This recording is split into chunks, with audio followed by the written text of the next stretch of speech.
Hey guys, welcome to the Blue Collar Business Podcast, where we discuss the realest, rawest, most relevant stories and strategies behind building every corner of a blue collar business. I'm your host, Cy Kirby, and I want to help you in what it took me, trial and error, and a whole lot of money to learn. The information that no one in this industry is willing to share. Whether you're under that shade tree or have your hard hat on, let's expand your toolbox. Welcome back, guys, to another episode of the Blue Collar Business Podcast, sponsored today by podcastvideos.com. This beautiful studio here in Rogers, Arkansas. You guys have heard me say I've moved, obviously, operations for the podcast out of this beautiful studio. Go check them out, podcastvideos.com. Today, we're going to be talking about design build, something that you guys know I'm very passionate about. As a younger contractor, I've seen this struggle bus of a gap between, hey, the prints are finalized, give me the cheapest number, put it in the ground, oh, there's a bunch of problems. And that's for my side of the coin. But I'm also going to get to learn a little bit about the topic today with you guys, because I do not do much in architecture world. We are usually slab down. So anything structural, etc., is usually anything. So furthermore, I have the wonderful co-founder and partner of F9 Productions, and he also holds his own podcast called Inside the Firm. So go check that out with over 700 episodes. He's way farther in than this than I am, guys. So go check that out. If you love this conversation, Mr. Lance Syko. Thank you so much for joining me, brother.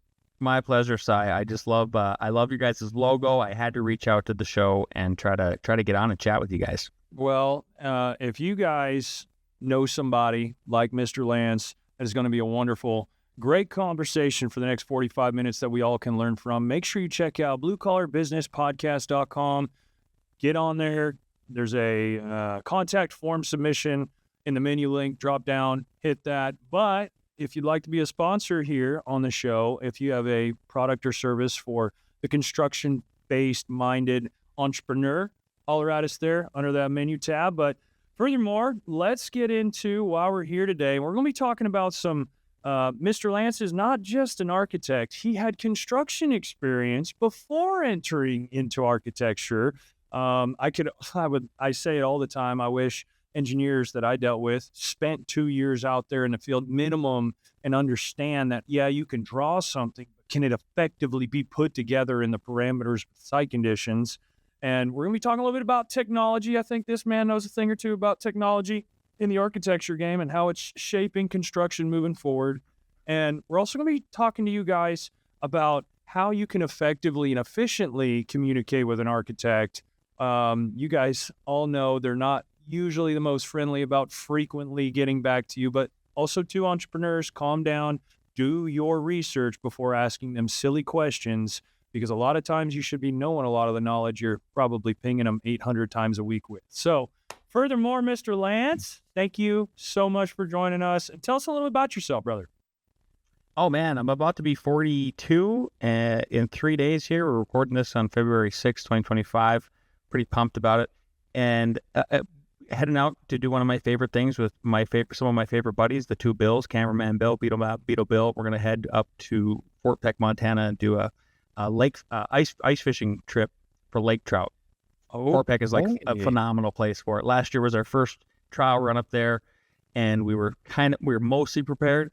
But this year we're back with bigger, badder side by sides and equipment and all kinds of good stuff. So I'm a fishing addict first and foremost, and then obviously a serial entrepreneur. I have a construction company, an architecture company, a real estate development company, and then I'm also a philanthropist.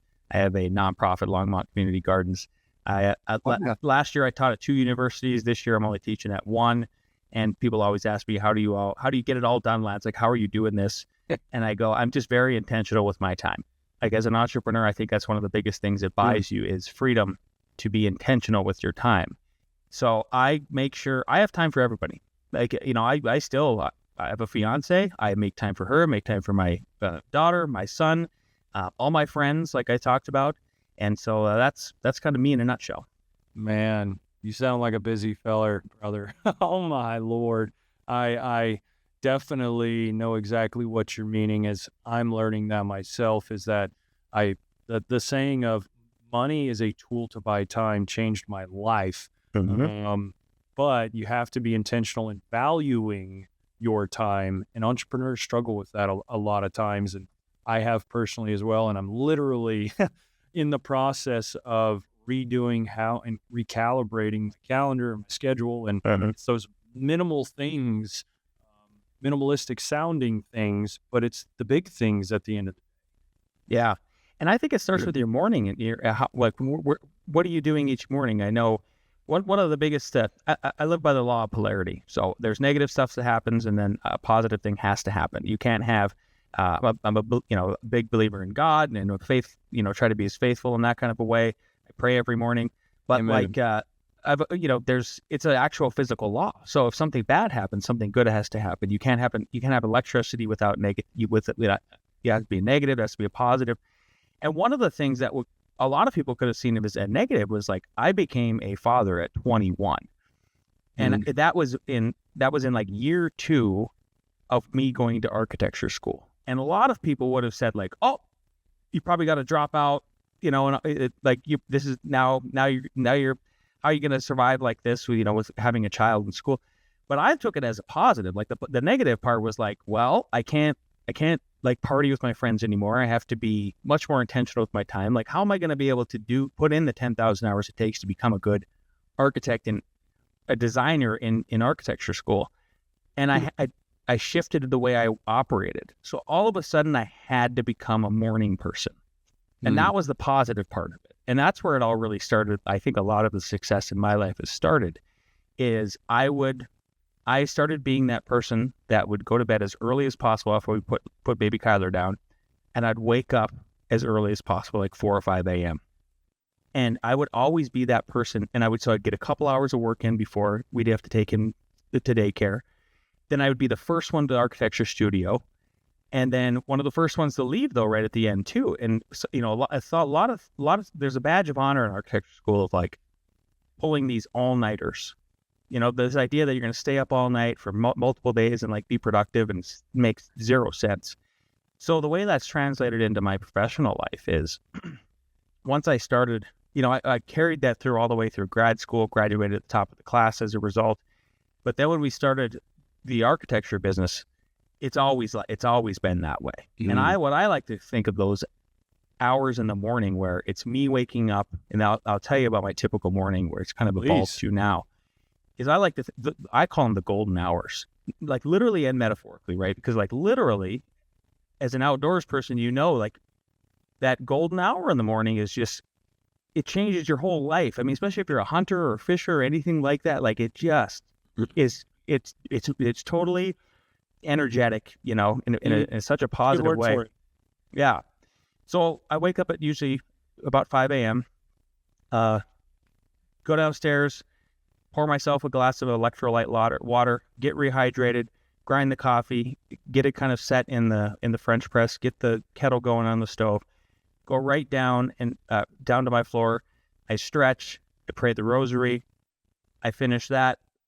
Water's ready to put on the French press, get the French press going, and I'm going right to work between like 5:30 and 7:30, while everybody else is just getting ready for work. Yeah, I'm already there. My daughter's, getting ready upstairs and all that kind of good stuff. But that's where most of my, like the most creative things I've ever come up with, whether it's like things in the business, marketing ideas or architectural designs or creative processes with the construction industry, with our construction firm, real estate, all the things that we do, I am ahead of everybody. I check my calendar right away when I get to that computer, have that first cup of coffee and see like what's happening for the day. Are there any things I need to move? Is there anything I need to schedule? Knock down emails as I need to do. And then by the time I'm leaving the door, like I'm pulling the world in the directions I want it to go. And it's not pulling me. And I think that's the fatal flaw for anybody who's trying to start your first business, first of all. But if you're trying to do multiple businesses and you're trying to really kind of make that of effect in the world, it all starts with those golden hours. Dude, literally. And it sounds like you You learned it really early in life. Our first baby, I was 24. We had, no, I was 23. It was 2 days after I started Syko. And we had been trying for 3 years at that point, but it's a long, drawn out story. So it was motivation for myself. It was an instant switch of, hey, dude, you got to get your stuff together. It's time to make or break it with this business. And at that point, I had a failed business, sunk our equity of our house, and we're living in a freaking camper. And so I had to put up or shut up with Mama Bear, and I didn't. The sacrifices is the word I think that most people aren't willing to make the sacrifice to get to that successful meter in whatever parameter that may be in version of success. But man, I want to hear you hit on the early years. The coolest thing about, I think, your story is that you started in construction, and now, of course, you're ending in construction as well. But tell us a little bit about that construction background and why we slid into that architecture role. Yeah. Well, it actually starts on the farm. So I grew up I grew up in Northwest North Dakota, a very rural area. And I grew up between a cattle ranch and a sugar beet farm. And on the sugar beet farm, my dad was running the farm with his father. If it wasn't for Dad running the farm, Grandpa, God rest his soul, he's deceased, he was a bad farmer and a drunk. And if it wasn't for Dad doing it, it wouldn't have survived. Now we wouldn't have the land, I mean, we still own it and everything like that, and generational wealth and all the good stuff. Any ducks up there, feller? There's some ducks, a lot more pheasants. If you're into pheasants, that's probably what you'd want as a Southern boy coming up there. Yeah. Fair enough. Yeah. So I tried farming with him, irrigating sugar beets specifically one summer. My dad who raised me, and I didn't get along with him that well. Like, he was very type A, I'm very type A, and I just didn't like the work either. It wasn't that I was adverse to hard work, because clearly I've been in construction my whole life. Right. But it was that the environment was just not for me. So I had like a backup plan and everything, because I told him I was going to quit. And I was like, don't worry, I'm not leaving high and dry, but this isn't for me. Like, I'm going to go try construction with your best friend, Bruce. Like, I just want to try that. And so Chris, my best friend Chris took my job, whatever. And I called up Bruce that night and I said, hey, I want to try construction. Like, you got any openings? Do you have any jobs? And he goes, we just landed a big contract. We're going to do 80 roofs this summer. We're going to tear one roof off a day, put it back on. Like, we're going to wake up at 4 or 5 a.m., have it torn off by 10 a.m., have it put back on by 2 or 3 p.m. And he goes, I'll pay $7.25 an hour. You can be my gopher. And I was so excited. And I go, cool. What's a gopher? And he goes, you're going to go for this. You're going to go for that. When you're done, go for the things. Then you can get up on the roof and learn. I was the best gopher he ever had. I bet you were. Because I wanted to learn. I was like, I want to be like this guy. And one of the things that I noticed right away after getting that contrast between, you might have read this book, and maybe your listeners have too, Rich Dad, Poor Dad. Oh, the Rich buddy. Dad, right? Robert Kiyosaki. So 100%. I got the Rich Dad, Poor Dad experience before I even read the book. Like, I only read the book about 10 years ago, and then in hindsight, I was like, I got the Rich Dad, Poor Dad experience. My dad, the farmer, was the poor dad. And money was, anything related to money with him and Mom was just anxiety, just fear. It was not freedom for them. And I hated it. I hated one of the phrases they used to say, and they stopped it now because I corrected them. It took me I had to become an adult to figure it out. The phrase they used to say was like, having money isn't everything. And it always bugged me. I was like, yeah, well, we don't have any. And then Kanye West, my favorite rapper, he finished that sentence for me about 10 years ago. On one of his albums, he goes, having money isn't everything, but not having it is. And I went, now I get it. I mean, I literally called my mom and I go, look, I don't ever want to hear that again. I've completed it. Some of us don't look at money that way. Right. And it's not about possessions.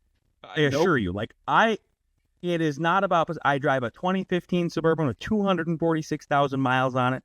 The front end is like a little broken. It's not about that, bro. Yo, Chevy wobble. Yeah, exactly. So Bruce was my rich dad. And his the way he thought about, like, he also, it was not like he had all kinds of possessions. It was just, there was no anxiety about it. And I was like, oh, I need the freedom from anxiety with this money. So I want to be like Bruce. So I worked so hard. About halfway through the summer, he pulls me aside one day and he goes, hey, I'm paying you $7.25 an hour. How much do you think I'm charging the customer for your labor? I go, $7.25 an hour. And he laughed and laughed and laughed. And I go, I was embarrassed. He's like, no, like 2 or 3 times what I pay you, I charge him. And I go, why? He broke it all down. He broke it all down like a blue collar businessman would, you know? You bet. Yep. And just explain profit, overhead, all of it. And I go, oh. And when he told me that was the biggest probably mind shift I ever had in my life. Because the town I grew up in was like 500 people, not hardly no entrepreneurs in the family. Right. And people that just worked for other people. My mom, like, she's still working the same job, 40 years. God bless her. Like, we need, thank God she did. But yep, that's where I come from, is that kind of a background. So, that's what led me to construction. So I go, Bruce, at the end of the summer, I go, well, how do I become what you do? And he goes, here's what you're gonna do next summer. And I actually couldn't believe he told me what I'm about to tell you, because like it's hard to find good help in the construction industry. But what a confident man and like a generous man to tell me, I don't want you to work for me next summer. And I go, what? He goes, you need to go work for somebody else and learn a different trade. And then after that, you go work for somebody else and learn a different trade. He goes, you need to learn every part of the trade, the whole construction. What if you're going to do this? Wow. He goes, siding, windows, foundations, whatever. So that's what I did. I did that from 18 to 20, 21, right around there. Graduated high school, barely made honors, went to tech school just because everybody was going to school for building construction tech in Wapaton. And just actually became like a straight A student once I got into that program, because it was like, I got to pick what I want to do.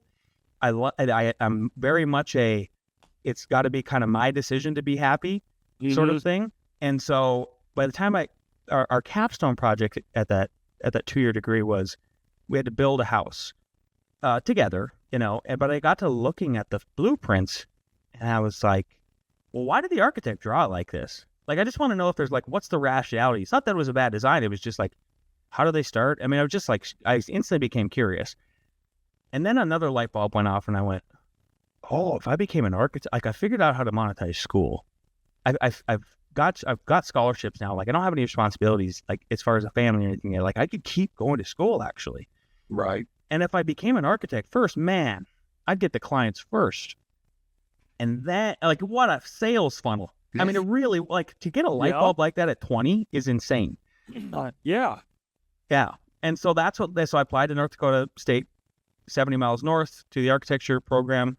It's a selective program. They accept 350 at the beginning. You have to be really good and then get down to the 50. And I somehow was.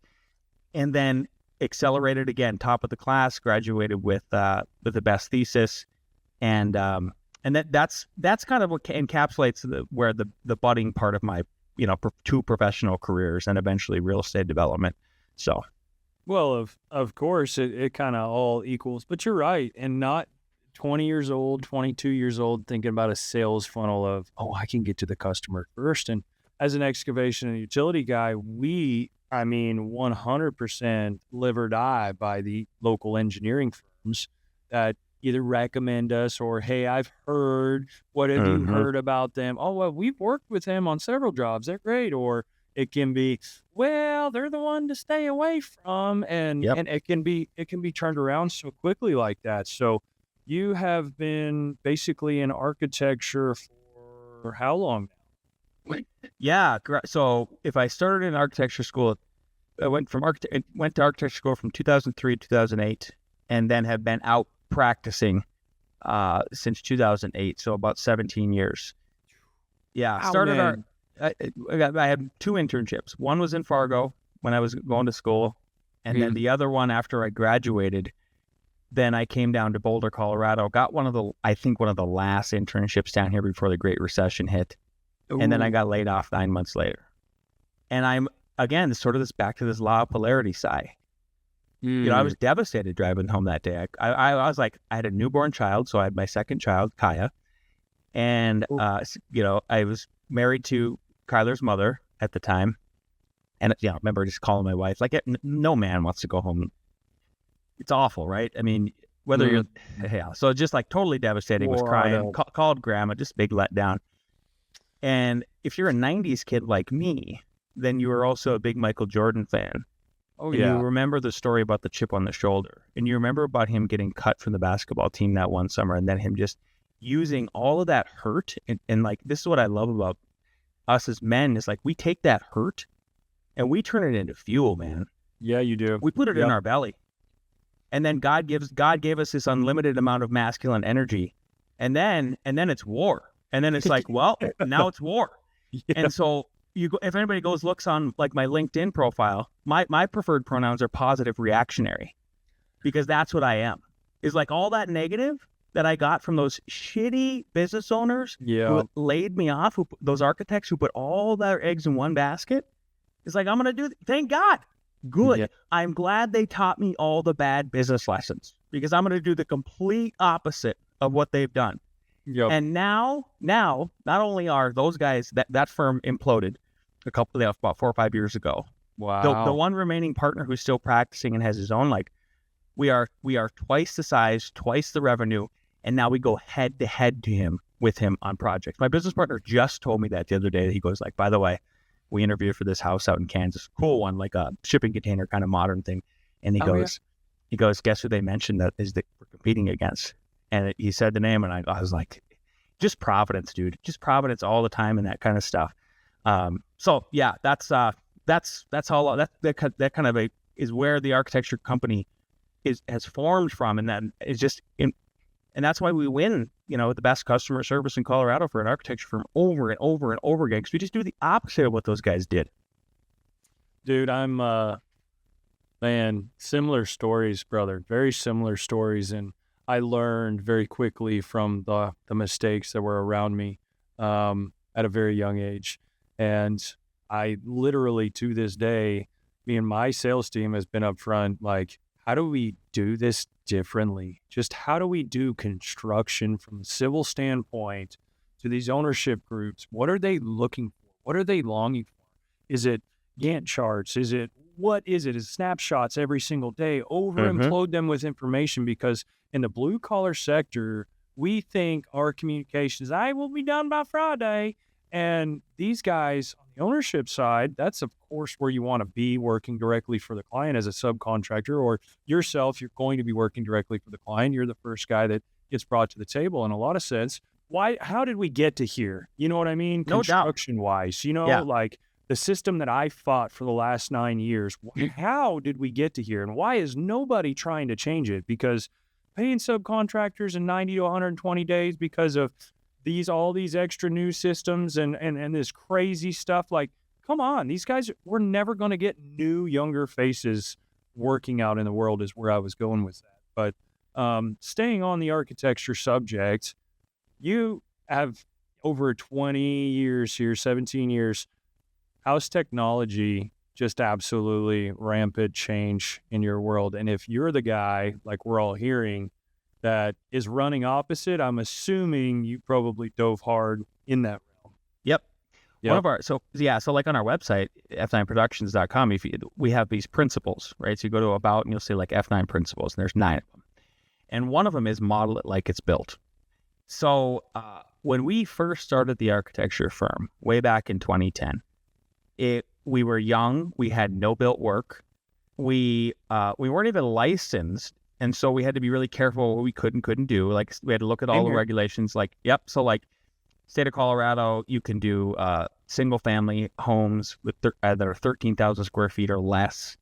You can do really small commercial and institutional stuff. So we concentrated on residential. I mean, that's one of my bread and butter from the beginning anyway, as a young guy from 13 and all that.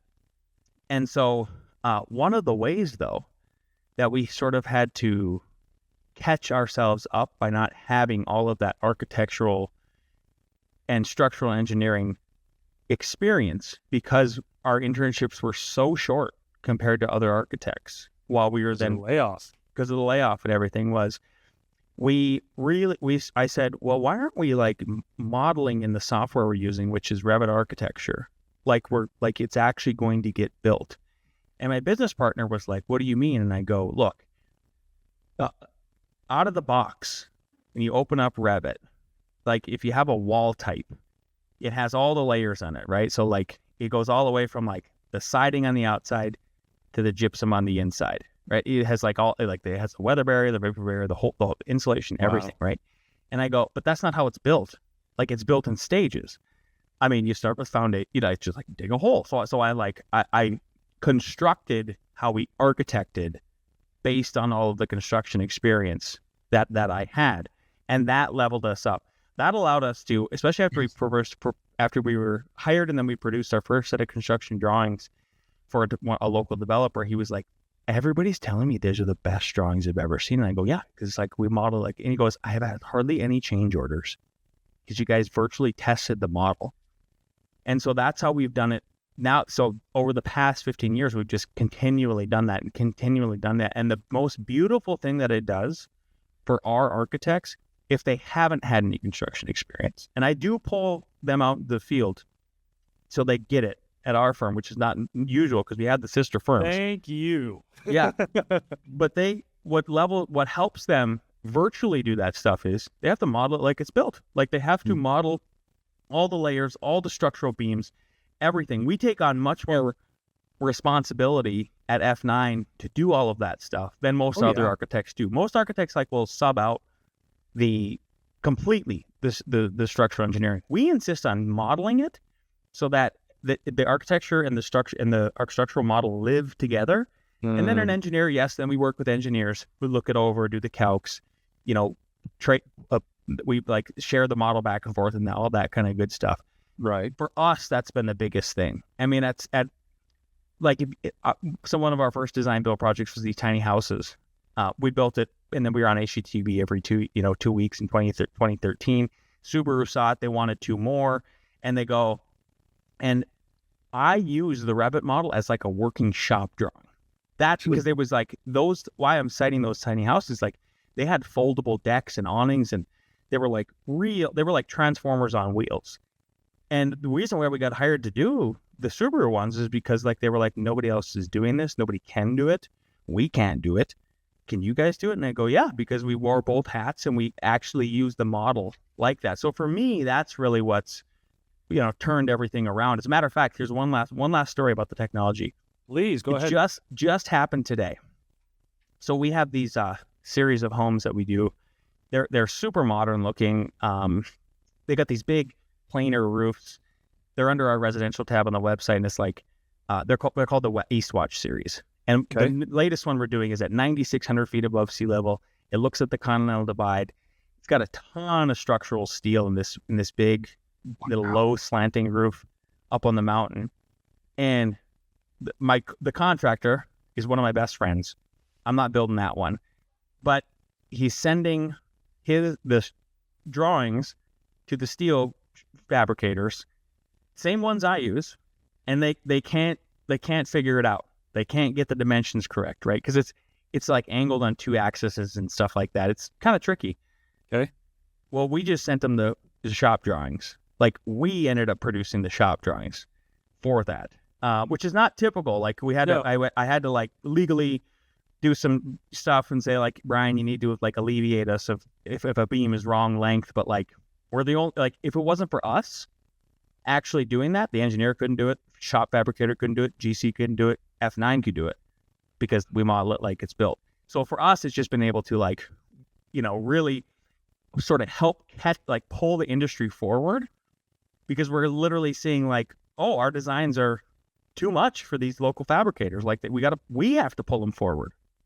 Dude, bravo, sir, for jumping on that train early, because we are just now getting into, for our side, into the GPS realm and the modeling realm and oh my God, I can't believe I missed the boat for the couple of years that I did. It's very expensive, of course, and getting into these, but you're speaking of like an entire architecture model that you can see lifetime, right? 3D live. and you can sit there and show the customer.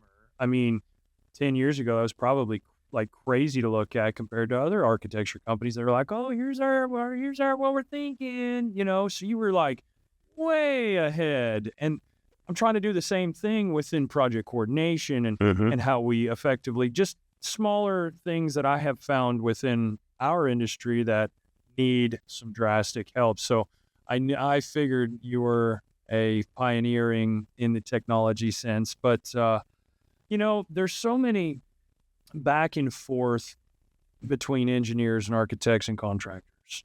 That's obviously probably why you're an all one-stop shop for certain designs, etc. But man, if there's a couple of guys out there listening, maybe steel guys, maybe wood guys, maybe carpenters, whatever, electricians or plumbers, whoever's got an email back and forth with you, maybe talk about some effective communication that, hey, I've got a problem on my job. Number one, give me the problem, maybe offer me a solution. How does, Lance go through that kind of thing in the F9 team? And how can they communicate better than ever back and forth with you? Yeah. Well, people are watching, right? I'm holding up my phone right now. Like we have these supercomputers in our pockets, right? We have these supercomputers in our pockets. Like, I just want to acknowledge that. So that gives us like multiple ways to communicate. If you had an iPhone, I have an iPhone, it actually gives us at least 4. It gives us, we could text, we could call, we could FaceTime, we could email. Like, very obvious, right? I start with a macro like that because I think it's a two-way conversation right at the beginning. It's, 100%. Where it's like, I really encourage my architects, as soon as the field starts calling them on a project or a general contractor's introducing the project, because it might be at the very end, like you were saying, Si, like we put together all the drawings, then it goes out to hard bid. Yep. Like sometimes it works, like I'd say 50% of the time it's there. They're going to get through it. They're going to get through it. It's going to be painful. Exactly. Yeah. It's not the best way, for sure. You and I agree, like design, build. 150%. 150%, yeah. But either way, let's say it's the design build side. The same thing comes out. It's like, oh, right away when size introduced, hopefully right away, day one, they've already selected a contractor in some kind of way, right? Okay. Is I tell my architects, like, you need to ask that general contractor, what is their preferred method of communication? I go, because you guys can't default to email. That's not how the blue collar world works. So we're trying. And it's okay. Hey, we actually have some really good blue collar folks that I work with, like our steel fabricators. Fantastic emailers. They reply all. They're good marking up drawings. Like those guys are like right with us. But like drywallers, no. Painters, like some. That like there's this whole different scale. So I think that's the first and foremost is like the architect's got to seek to understand what is your preferred method of communication. But the blue collar side, I would just encourage the same thing. First and foremost, hey, what's your preferred method of communication? Do you want phone calls? Do you want emails? Do you want text? And let's say the blue collar says, I would prefer phone calls. And maybe the pushback is from the architects like, well, how do we record what we said and hold people accountable? Well, then that onus is on the architect to like take meeting notes of the phone call and then write them up and say like, hey, here's what we talked about. Do you agree? Did I miss anything? Like you got to create your own paper trails and that kind of that. So that's the biggest thing is I'm okay with any form of communication as long as you tell me which one is best for you. It's all good. Like I like that we have this diversity of communication. The second thing I would encourage the blue collar folks to do is please stop. Like if something is wrong with the drawings, and no drawing is perfect, or something that the foo-foo architects or whoever engineers are like suggesting can't get built. I mean, I've seen it a million times. Because a lot of it comes down to like on construction side, like I'm like, how are they going to fit a palm nailer in here? You guys, like, yes, it works on paper, but like you can't fit a palm nailer in here. Yeah, something like that, is it's okay if there's a problem, but like let's just tone down the language with like I hate this crap. I had to train some of our general contractors to say like, quit calling me and tell me you got a fire. Like that's silly. Just say, hey, there's a couple things on the plans that we need to talk about. Here's what they are. And then I like your idea, Cy, of like cinching it up with like, here's what they are. Here's some solutions we think that work with your design intent. That'd be the last like third piece I'd offer for the blue collar folks is like, you guys got to understand there is a design story, even on the civil engineering side. There is a design story every single time. And it's not necessarily this poetic thing. Sometimes it is, but like even on the civil engineering side, it's like, well, you don't even know about all these planning meetings we had with the city and the county. And like, we could be, our solution on the civil engineering side could be like upstream 500 miles. And it's still affecting this project. And so like, for you to understand that will help you present better solutions to the problems that will occur in the field. Literally, dude. And that's exactly how I deal with my guys. Yeah, if you want to get somebody, you got to blow them up sometimes, and sometimes they're not very effective communicators. So we get them on the phone, we have a conversation. The engineer said this, and this. I'll take it upon my guys, my superintendents. Hey, follow directly up with an email. What's your meeting notes? What we just discussed. Here's the solution we worked up together, and this is how we're moving forward. Do you approve? Like, you can ask for their stinking approval. Yes, it's exactly what we talked about. You're not doing anything. They know exactly what you're doing, but we're just covering both sides. Okay, at least we have documentation of how we're moving forward. So I encourage you guys, hey, text works. That's great for small in and out stuff, but literally phone calls and just follow up with one email. That's all you got to do. Get a good thread going and update that email. Hey, we effectively made that change work, Mr. Architect, man. Thanks for your help. Those little emails right there, he's going to respond a little bit faster on the next one because you guys were effective with the last time, and he's not feeling like he's wasting his time with the actual fires he has to deal with. And so does the GC. And I'll tell you, I agree with you there. I have been guilty of it too. Oh my God, Mr. Engineer, we got a fire. I need you out here right now. Blah, blah, blah, blah, blah. And I mean, just rip his head off. And that gets us nowhere. Yeah. And, hey, now, good leadership does not include like yelling and even metaphorical yelling, you know, with a use of like language that is just like obtuse like that, like fire. It just drew. Al is the one who really my business partner brought that to my attention a long time ago. You're right. We need to stop using that. Yeah. Like a lot of times it's not really a fire. It's something. Yeah. We're allowed to make mistakes. Everybody, the contractor's going to make mistakes, and we're all going to, but it's all of our job as a team to the client to ensure that we come together, make a solution for said issue, and then go back to the client. Hey, there was a small delay. This is what happened. Solution was here. We're back on schedule in 2 days because of said. So, no, I appreciate you taking the time and sharing that. So, you know what? Give me a couple of stories of some biggest breakdown in communications in your world. Oh man. You know, the most recent one is the yelling. I have to talk about it. I cannot talk about it. I'm an owner. I'm an owner of real estate property because we have the real estate investment firm, was a development firm, owner of multiple businesses, right? And this, just because I'm the owner who writes the checks does not give me license to mistreat people. What it does do is it gives me the authority to set expectations. It gives me the authority to make rules, and it gives me and then it gives me the responsibility to lead in a way where people want to follow for a long enough time minimum to complete the job, right? And on our builds, some of these custom homes that we're building here in Colorado, which have like budgets of like $3 million, that's a 15 to 20 month build. They're very complicated. They're huge. You know, there's the bureaucracy involved with the whole situation and all of that.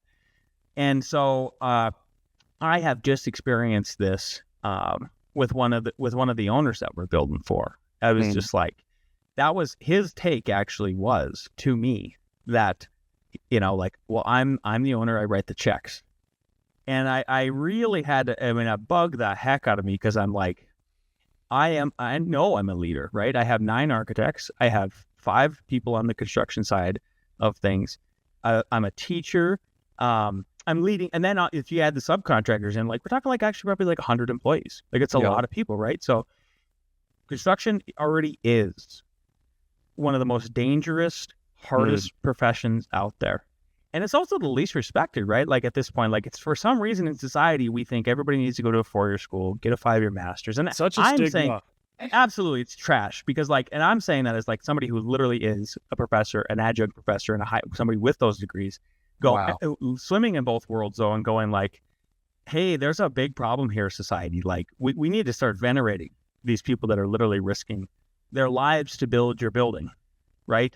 So having some respect for the people like that.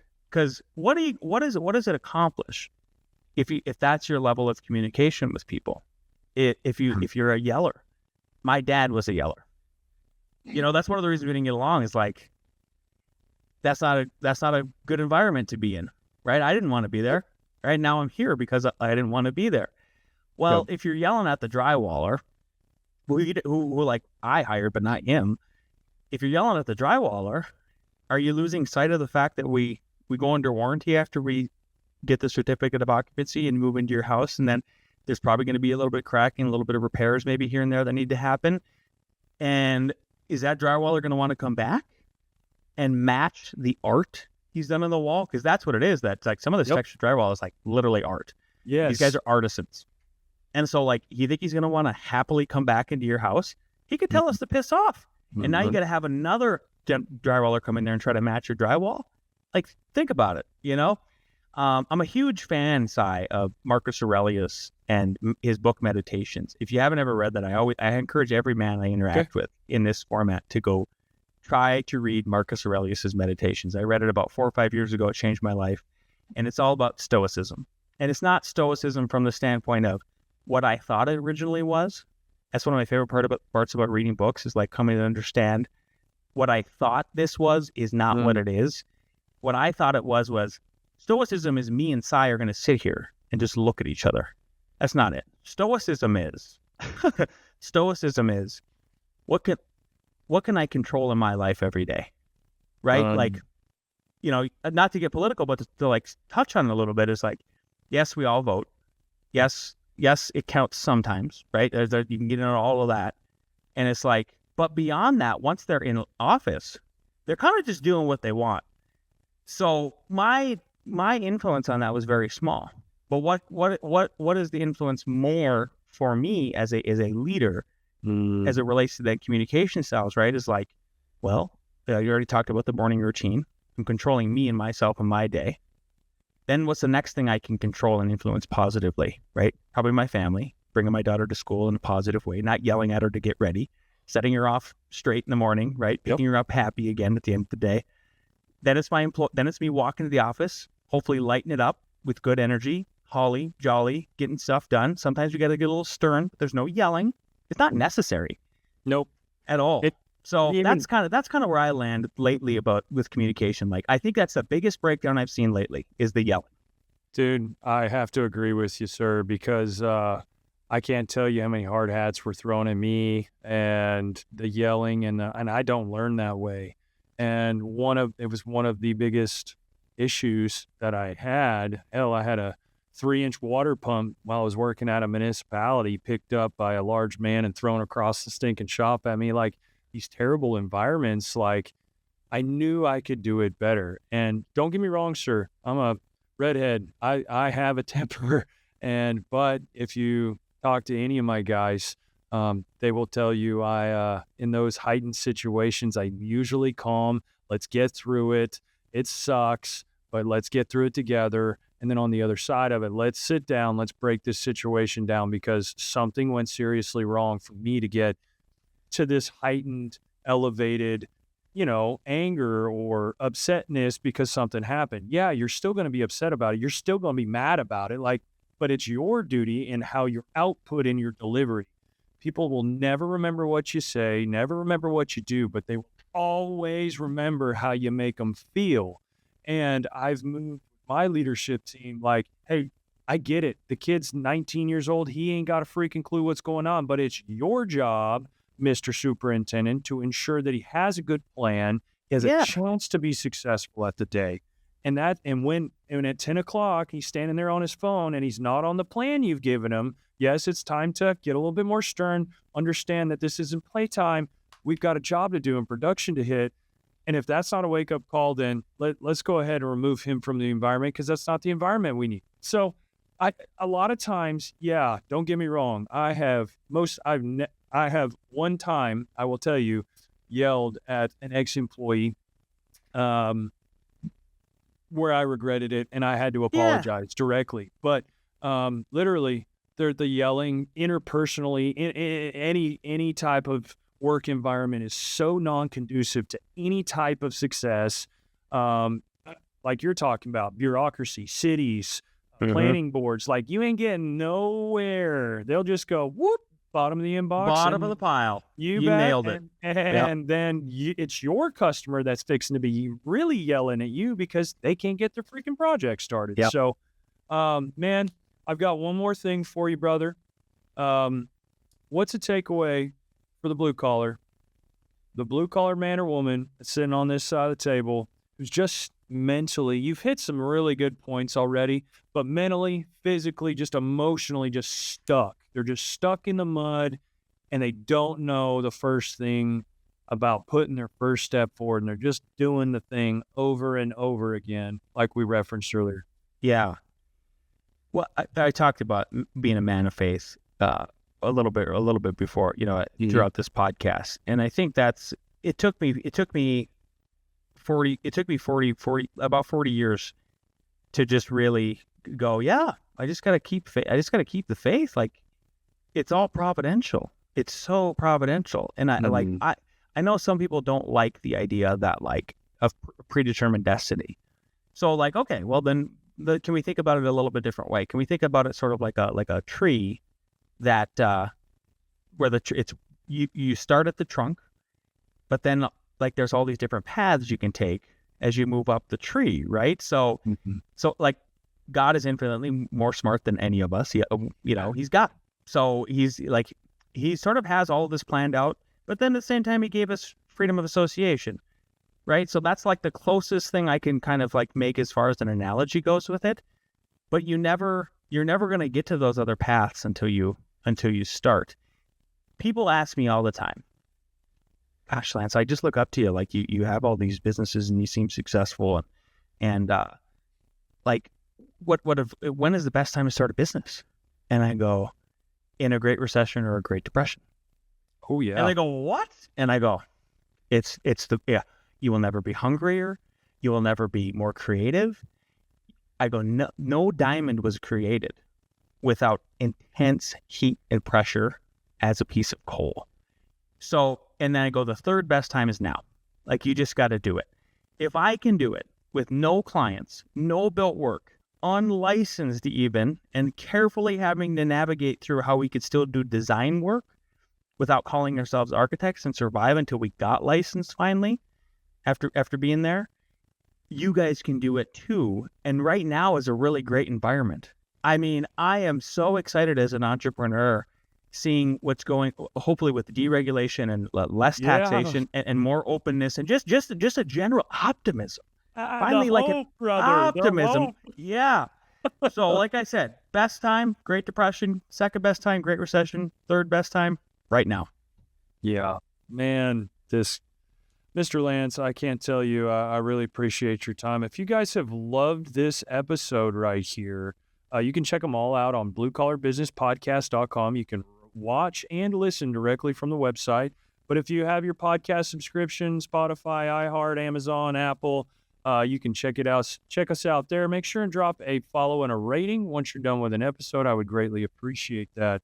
Mr. Lance, thank you for taking your time, busy schedule, to cut out some time with me and talk about architecture and technology and where you think things are going. I mean, the success you've had is uncanny, and I commend you, and keep it going. It sounds like you're doing it the right dang way, for the right reasons, the right purposes, brother. Thanks, brother. Appreciate having me on. This is an absolute pleasure. Thanks. We're going to do it again. Stay tuned for more Lance. If you've enjoyed this episode, be sure to give it a like, share it with the fellers, check out our website to send us any questions and comments about your experience in the blue collar business. Who do you want to hear from?